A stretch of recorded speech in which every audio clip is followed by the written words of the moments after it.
Assalamualaikum viewers. Today we will talk about skin pain receptors. For a long time, it was thought that the sense of feeling and pain was dependent on the brain. However, it has been discovered that there are pain receptors present in the skin. Without these pain receptors, a person would not be able to feel pain. Quran. We shall send those who reject our revelations to the hellfire.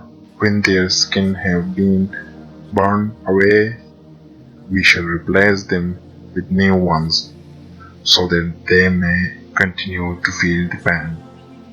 God is Almighty, All-Wise. Quran, verse number 4:56.